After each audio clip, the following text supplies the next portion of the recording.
Hi partner, A B and C were partners. அப்போ பார்ட்னர்ஷிப்பில் கேட்டிருக்காங்க. என்ன கேள்வி கேட்டிருக்காங்க பாரு. What will be the amount of capital brought in by R? R எவ்வளவு கேபிட்டல் கொண்டு வரணும்? அப்போ இதை கண்டுபிடிக்கும் போது ஓல்டு பார்ட்னர்ஸுடைய டோட்டல் கேபிட்டல் எவ்வளோ இருக்குது, அதிலிருந்து ஃபர்ம்ஸ் கேபிட்டல் எவ்வளோன்னு கண்டுபிடிச்சி நியூ பார்ட்னருடைய கேபிட்டலை கண்டுபிடிச்சிடலாம். அப்போது ஓல்டு பார்ட்னருக்கு எவ்வளோ கேபிட்டல் இருக்குது? தேர் கேபிட்டல் பேலன்சஸ் 31st March 25 வேர் 432. அப்போது டோட்டலாக 9 lakh இருக்குது.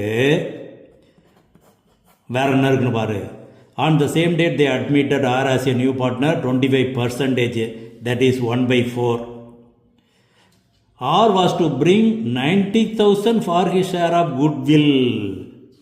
அப்போ இந்த குட்வில்ல ஓல்டு பார்ட்னர்ஸ் சாக்ரிஃபைஸ் ரேஷியோவில் பிரிப்பாங்க. இப்போ அதெல்லாம் பிரிக்க வேண்டிய அவசியம் இல்லை. ஆனால் இந்த 90,000 டோட்டல் கேபிட்டல் ஆஃப் ஏபிசியில் சேர்ந்துடும். அப்போ total capital of AB and C 9,90,000.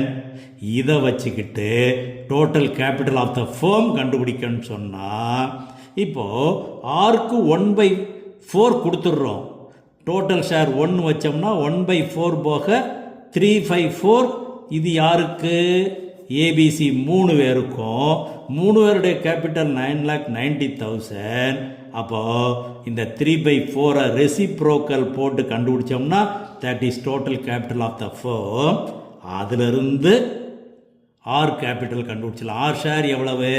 1/4. அது தெளிவாக சொல்லிட்டான்.